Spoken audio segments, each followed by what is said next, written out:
बिस्मिल्लाहिर्रहमानिर्रहीम। अस्सलाम वालेकुम। आज के लेक्चर में हम लोग डिस्कस करेंगे sampling distribution of sample mean.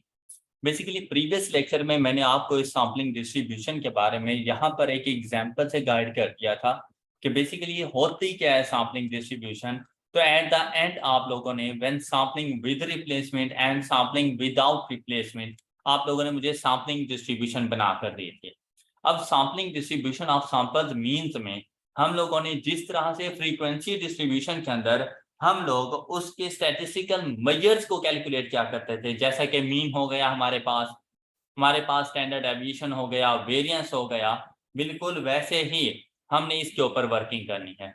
और इस पर किस तरह से कि देखिए अब आपके पास ये सैम्पलिंग डिस्ट्रीब्यूशन बन गई। अब अगर मैं आपसे ये कहूं कि भाई इस डिस्ट्रीब्यूशन का मुझे मीन की वैल्यू बता दो, तो आप लोग क्या करेंगे? सिंपल सा अपना कैलकुलेटर उठाएं, एक्स एंड फ्रीक्वेंसी ऑन करके एक्स के कॉलम में मीन की वैल्यूज पुट कर दें, फ्रीक्वेंसीज के कॉलम में ये वाली फ्रीक्वेंसीज पुट कर दें, और देखिए आपके पास मीन की क्या वैल्यू आती है इसकी। जल्दी से जरा फाइंड करके दें मुझे mean of sampling distribution of sample mean, और ये वैल्यू आपके पास आ जाती है। अब विद रिप्लेसमेंट हम लोग पहले इसको सॉल्व करने लगे हैं, तो आपके पास वैल्यू आ जाएगी मीन की 5। तो आपकी कैलकुलेटर पे 5 का आंसर आ गया जी। जल्दी से चेक कर लें, शाबाश। Mod 3 number statistics 1 variable. अब मेरे पास सिर्फ एक्स है, तो फ्रीक्वेंसी ऑन करने के लिए shift setup under root sorry down arrow 4 number statistics and 1 की। अब x के कॉलम में x बार की वैल्यूज 2 3 4 5 6 7 8। अब आपने जाके इनकी फ्रीक्वेंसीज को मेंशन करना है 1 2 3 4 3 2 1 AC, और जाके मीन की वैल्यू फाइंड करें। शिफ्ट 1 4 और 2 is equal and the mean is 5। अब देखिए बेटा, आप लोगों ने पढ़ा था कि अगर ये सैंपल मीन हो तो उसको डिनोट किया जाता है एक्स बार से, पॉपुलेशन मीन हो तो डिनोट किया जाएगा म्यू से, और ये हमारे पास mean of sampling distribution of sample mean है। इसका कंप्लीट नेम ये है सैम्पलिंग डिस्ट्रीब्यूशन। अब सैम्पलिंग डिस्ट्रीब्यूशन किसकी है? सैंपल के मीन की, और इसका मीन कैलकुलेट किया, तो बेटा इसे डिनोट किया जाता है म्यू एक्स बार के साथ, और इसे क्या पढ़ा जाता है? Mean of sampling distribution of sample mean. Alright, और म्यू एक्स बार की value when repetition allowed when sampling is with replacement is 5, जो अभी आप लोगों ने फाइंड की। इसी तरह से अगर आपसे इसका स्टैंडर्ड डेविएशन पूछ लिया जाए, shift 1 5 shift 1 4 3 is equal to, तो देखिए स्टैंडर्ड डेविएशन की वैल्यू हमारे पास क्या आ रही है 1.58। अब इस स्टैंडर्ड डेविएशन को हम लोग क्या करेंगे? Standard deviation of sampling distribution of sample mean. अब अगर स्टैंडर्ड डेविएशन है सैंपल का तो डिनोट किया जाएगा एस से, पॉपुलेशन का स्टैंडर्ड डेविएशन है तो सिग्मा से, और sampling distribution of sample means का स्टैंडर्ड डेविएशन है तो सिग्मा एक्स बार इसके साथ, और इसकी वैल्यू हमारे पास आ गई 1.58। अब अगर इसका वेरिएंस फाइंड करना हो तो इसके वेरिएंस की वैल्यू देखिए हमारे पास क्या आ रही है, इसका वेरिएंस, तो इसका वेरिएंस 1.58 का स्क्वायर जब आप लोग लेंगे तो आंसर आ जाएगा 2.5। तो आई होप कि आपको ये वाली बात समझ आ चुकी है कि इन वैल्यूज को हम लोगों ने किस तरह से कैलकुलेट करना है, और आपको इन साइन की भी समझ आ चुकी होगी। क्या ये सारी बातें सब बच्चों को क्लियर है? इसी तरह से अगर बेटा विदाउट रिप्लेसमेंट की बात करें तो हम ये वाला डाटा अपने कैलकुलेटर्स को बताएंगे। तो यहाँ से हमें मीन की वैल्यू मिल रही है 5, और यहाँ का स्टैंडर्ड डेविएशन हमें मिल रहा है 1.29, और इस डाटा के वेरिएंस की वैल्यू हमें मिल रही है 1.67। आपसे क्वेश्चन में बिल्कुल ऐसा ही होता रहता है, आपसे पूछा जाता है कि आपको ये सैंपल साइज बता दिया गया, पॉपुलेशन सैंपल साइज बता दिया गया और साथ में पॉपुलेशन बता दी जाएगी और आपसे कहा जाएगा calculate sampling distribution of sample mean का मीन, स्टैंडर्ड डेविएशन या वेरिएंस। ऑलराइट, और अगर अब इसके आप प्रॉपर मेथड में देखें तो सबसे पहले हम लोग नंबर ऑफ सैंपल्स, फिर सैंपल्स कौन कौन से हैं, फिर सैंपल के मीन्स, उन मीन्स की डिस्ट्रीब्यूशन, वो डिस्ट्रीब्यूशन कैलकुलेटर को बताएं तो हमारे पास ये आंसर आया करते हैं। ये इसका प्रॉपर मेथड है, लेकिन हम लोग ऐसा नहीं करेंगे। अब हम लोगों ने क्या करना है, हम ये सारा काम स्किप कर लेंगे, हम इसमें से कुछ भी नहीं करेंगे। हमने क्या करना है, हम पॉपुलेशन उठाएंगे और पॉपुलेशन का मीन, स्टैंडर्ड डेविएशन और वेरिएंस फाइंड कर लेंगे। अब पॉपुलेशन का मीन, स्टैंडर्ड डेविएशन और वेरिएंस फाइंड करना हमारे लिए ज्यादा इजी है। ये देखें, सेटअप 3 नंबर स्टैटिस्टिक्स 1 वेरिएबल, अब फ्रीक्वेंसी ऑफ कर दें। अच्छा, इनकेस ना भी करें तो बाय डिफॉल्ट वो 1 की फ्रीक्वेंसी ले रहा होता है, तो मतलब क्वेश्चन में कोई फर्क नहीं आने वाला। अब यहाँ पर ना अपनी पॉपुलेशन को पुट कर दें, 2 4 6 8 इज इक्वल, ऐसी की प्रेस कर दें। अब इसके मीन की वैल्यू फाइंड करें, shift 1 4 2 is equal to, alright. अब ये किस चीज का मीन है,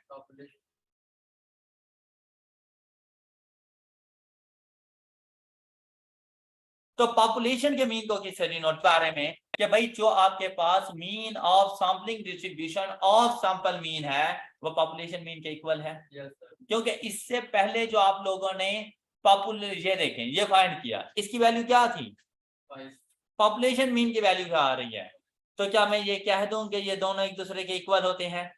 और अगर देखें विदाउट रिप्लेसमेंट में आंसर 5, तो ये भी पॉपुलेशन मीन के इक्वल होता है। तो हमेशा याद रखिएगा कि म्यू एक्स बार चाहे विद रिप्लेसमेंट है चाहे विदाउट रिप्लेसमेंट है, always equal to population mean. Alright, काम आसान हो गया, कोई सैंपल्स नहीं बनाने, कोई नंबर ऑफ सैंपल्स नहीं देखने, ना ही उनके डिस्ट्रीब्यूशन को देखना। ये बात क्लियर है सब बच्चों को? तो हम लोग शॉर्टकट में इसको यूं कह सकते हैं सैंपलिंग डिस्ट्रीब्यूशन के अंदर कि भाई mu x bar is equal to with replacement mu and without replacement mu. आपने सिर्फ ये वाला टेबल याद करना होता है। ऑलराइट, अब आ जाए दोबारा से इस एग्जांपल पे। देखिए, आप लोगों ने सिग्मा एक्स बार की वैल्यू क्या फाइंड की, जबकि अगर हम लोग अपने पॉपुलेशन में जाकर इसका स्टैंडर्ड डेविएशन देखें, शिफ्ट 1 4 3 इज इक्वल टू, तो ये वैल्यू मेरे पास क्या आ रही है, 2.236 2.236, जबकि यहां पे क्या है, तो इसको अगर मैं डिवाइड कर दूं under root of sample size, sample size कितना था 2 अंडर रूट ऑफ 2, तो देखें इसको डिवाइड कर दें अंडर रूट ऑफ 2 के साथ, तो देखिए आंसर क्या है, तो यहां पर आंसर क्या है, तो क्या मैं ये कह दूं कि अगर सैंपलिंग विद रिप्लेसमेंट है तो sigma x bar sigma over under root of n के इक्वल हो जाता है। ऑलराइट, अब सैंपलिंग डिस्ट्रीब्यूशन की जरूरत नहीं है, population standard deviation divided by under root of sample size is equal to sigma x bar. Okay, और अगर आपके पास सैंपलिंग विदाउट रिप्लेसमेंट हो तो ये विद रिप्लेसमेंट वाला ही फार्मूला आपने अप्लाई कर देना है, लेकिन इसको मल्टीप्लाई किया जाता है FPC के साथ, इस फैक्टर को पढ़ा जाता है फाइनाइट पॉपुलेशन करेक्शन, ये देखें ये लिखा हुआ है, और इन शॉर्ट FPC इस फैक्टर के साथ मल्टीप्लाई कर दिया जाता है। कब? जब सैंपलिंग विदाउट रिप्लेसमेंट हो। क्या कैलकुलेट करने के लिए? Standard deviation of sampling distribution of sample mean को कैलकुलेट करने के लिए। ऑलराइट, अब यहां पे देखें, अगर मैं इस एग्जांपल की दोबारा से बात करूं तो देखिए भाई, यहां से मुझे 1.58 मिल गया था, अगर मैं अब इसको मल्टीप्लाई करवा दूं 1.58 shift 1.58 multiplied by under root of, फिर ये फ्रैक्शन लगाएं, population size minus sample size divided by population size -1 is equal to, देखें क्या आंसर है, तो यहां पे देखें 1.29।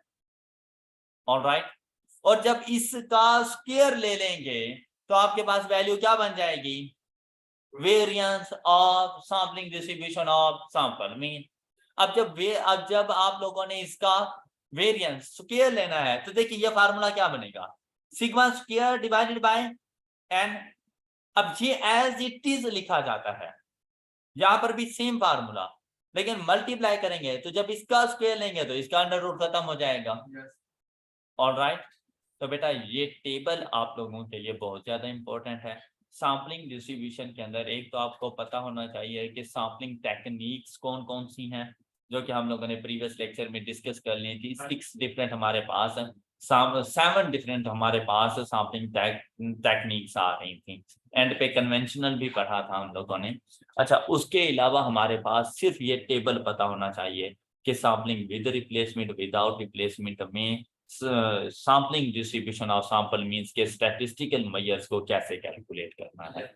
ऑलराइट, उसके बाद कुछ थ्योरी पॉइंट ऑफ व्यू से देखा जाए तो आपको एक्सपेक्टर का पता होना चाहिए, जिसे हम लोगों ने एफपीसी का नाम दिया, फाइनाइट पॉपुलेशन करेक्शन। अब एक इंपॉर्टेंट एमसीक्यूज हमारे पास मौजूद है कि एफपीसी की वैल्यू कब हमारे पास 1 के इक्वल होती है। एफपीसी की वैल्यू कब हमारे पास, सबसे पहली एग्जांपल कि भाई अगर आप लोग यहाँ पर देखें इन दोनों में विद रिप्लेसमेंट विदाउट रिप्लेसमेंट में फर्क किस चीज का आ रहा है, एफपीसी का। अगर इस एफपीसी को मैं सारे को 1 कर दूं तो क्या फार्मूले में कोई फर्क है, तो बेसिकली विद रिप्लेसमेंट के अंदर भी एफपीसी यूज हो रहा होता है, लेकिन एफपीसी का आंसर 1 होता है, इसलिए वो शो नहीं हो रहा होता आपको। कि ये मल्टीप्लाई बाय 1 हो भी जाए तो कोई फर्क नहीं पड़ता। तो पहली कंडीशन क्या, एफपीसी की वैल्यू 1 कब होती है, when sampling is with replacement. Alright, दूसरी कंडीशन बेटा, अगर आपके पास पॉपुलेशन की 2 टाइप्स थी, फाइनाइट एंड, भाई अगर फाइनाइट है तब तो कैपिटल एन का पता है, पॉपुलेशन साइज का पता है आपको, लेकिन अगर इनफाइनाइट पॉपुलेशन है तो क्या कैपिटल एन का पता है आपको। तो जब पता नहीं है तो क्या एफपीसी अप्लाई कर पाओगे, तो एफपीसी की वैल्यू को 1 कंसीडर करते हैं। ओके, जब एन है ही नहीं तो एफपीसी कैसे फाइंड करूं, तो आपने एफपीसी की वैल्यू को 1 कंसीडर कर लेना है ऐसी सिचुएशन में। फिर देखिए हमारे पास आता है कि जब सैंपल साइज बहुत स्मॉल हो, मतलब 100 में से 4 लोगों की सिलेक्शन, तो अगर ऐसी सिचुएशन है कि सैंपल साइज आपने बहुत कम लिया हुआ है, बहुत कम से मुराद 5% ऑफ पॉपुलेशन साइज से कम है, तो एफपीसी को 1 कंसीडर करना। 5% से कम है तो 1 कंसीडर कर लेना। ऑलराइट, तो यहाँ पे आपसे कह रहे हैं सैंपल साइज इज स्मॉल। अब यहाँ पे वैसे बताया गया है कि एन स्मॉल एन मतलब sample size is less than 5% of population size. Clear, I hope कि ये तीनों पॉइंट्स आप लोगों को समझ आ गए। अब इससे रेलिवेंट एक कॉन्सेप्ट है स्टैंडर्ड एरर। स्टैंडर्ड एरर ऐसी, तो standard error basically standard deviation of sampling distribution of sample mean का दूसरा नाम स्टैंडर्ड एरर। मतलब बात खत्म हो जाती है कि S is equal to sigma x bar, S is equal to sigma S X bar, ये हमारे पास स्टैंडर्ड एरर है। तो भाई स्टैंडर्ड एरर अगर विद रिप्लेसमेंट सैंपलिंग है तो स्टैंडर्ड एरर का formula sigma over under root N, और विदाउट रिप्लेसमेंट है तो sigma over under root N multiplied by FPC. Alright, तो ये स्टैंडर्ड एरर का फार्मूला, तो ये देखें ये यहाँ पर मैंने मेंशन किया हुआ है कि ये हमारे पास स्टैंडर्ड एरर का फार्मूला है। कोई इशू यहाँ तक?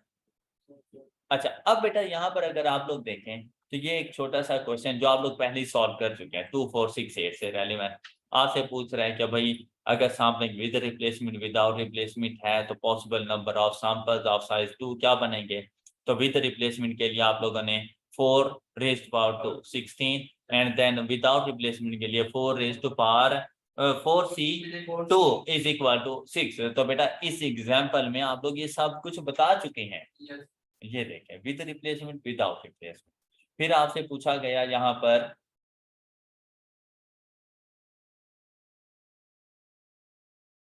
कि आपने mu x bar sigma square x bar and standard error, तो वो सारी बातें आप लोगों ने अभी फाइंड करके दे दी हैं। तो यहाँ पर देखें उस टेबल के जरिए हम लोगों ने ये सारी बातें फाइंड की थी।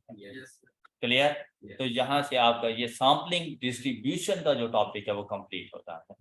इससे relevant exam point of view से बड़ा इंपॉर्टेंट हमारे पास क्वेश्चन मौजूद है जो कि यहाँ पर मौजूद है। ये देखें ये आपके एग्जाम में पूछा जा सकता है। भाई अगर मैं थ्योरेटिकली बात करूं तो सिंपल सी बात है कि भाई अगर स्टैंडर्ड एरर सैंपल साइज ज्यादा हो जाता है तो स्टैंडर्ड एरर डिक्रीज हो जाता है। अगर सैंपल साइज डिक्रीज हो जाता है तो स्टैंडर्ड एरर इंक्रीज हो जाता है। आपसे यही पूछा जाता है कि हम लोग ना सैंपल साइज को आपको बता देगा। जैसे यहाँ पर अगर एग्जांपल देखें ब्लैक कलर की राइटिंग को पढ़ना है, sample size is increase from 80 to 120 then standard error will be, अब नीचे आंसर इंक्रीज डिक्रीज की फॉर्म में होगा। अब जैसे ही हमने देखा ना कि भाई सैंपल साइज इंक्रीज हो रहा है तो स्टैंडर्ड एरर डिक्रीज हो जाएगा। अब अगर सिर्फ डिक्रीज होता कि इंक्रीज डिक्रीज नो चेंज या डाटा इज नॉट प्रोवाइडेड तो मैं कह देता डिक्रीज, क्वेश्चन इजी था। लेकिन वो कहता है कितने परसेंट से डिक्रीज होगा। अब मुझे पता है कि यार इंक्रीज वाले तो मेरे सोल्यूशन हो नहीं सकते, डिक्रीज वालों में 2 परसेंटेजेस हैं 18.35 एंड 22.47। अब इनमें से कौन सा मेरा आंसर है।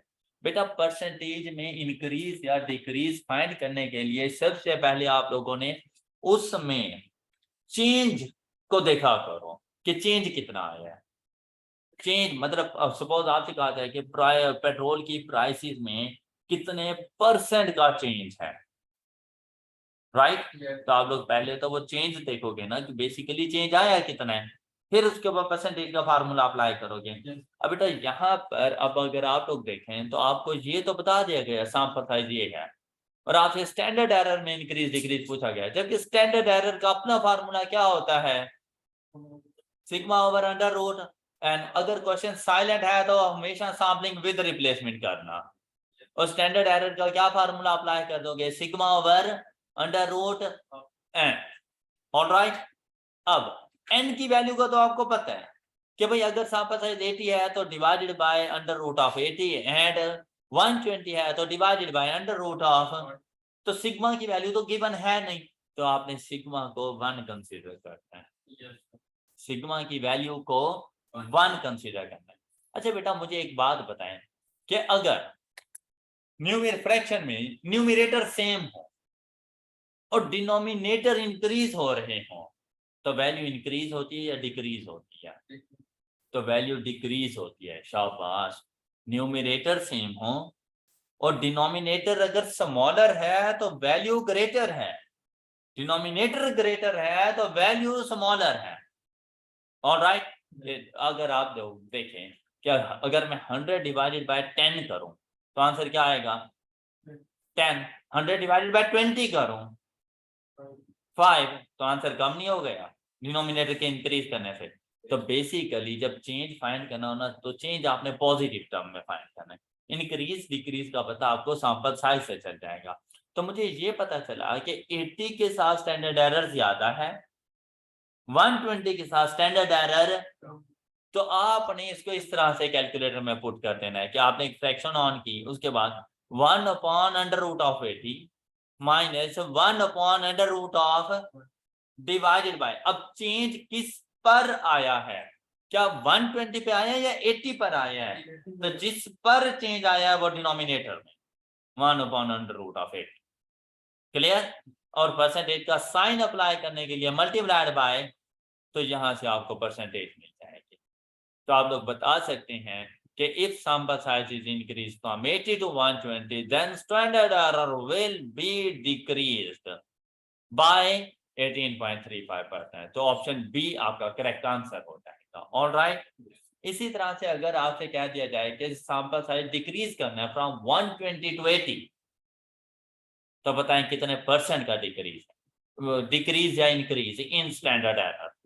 तो फिर आपने देखा कि अगर सैंपल साइज 120 से 80 आ रहा है, डिक्रीज हो रहा है, तो फिर स्टैंडर्ड एरर इंक्रीज हो जाएगा। लेकिन कितने से, तो सेम फार्मूला आपने अप्लाई कर देना है, सिर्फ फर्क क्या आएगा, यहां पर 80 की जगह पर 120 आ जाएगा। ऑलराइट, एंड और आपके पास परसेंटेज बन जाएगी 22.47%, इंक्रीज्ड बाय 22.47%। ऑप्शन सी फिर आप लोगों का करेक्ट हो जाता है। बेटा यहां तक हमारी सैंपलिंग डिस्ट्रीब्यूशन कंप्लीट हो जाती है। That's all for today. अपना बहुत सा ख्याल रखिएगा। इंशाल्लाह नेक्स्ट लेक्चर में हम लोग मिलेंगे एस्टिमेशन के साथ। अल्लाह हाफिज।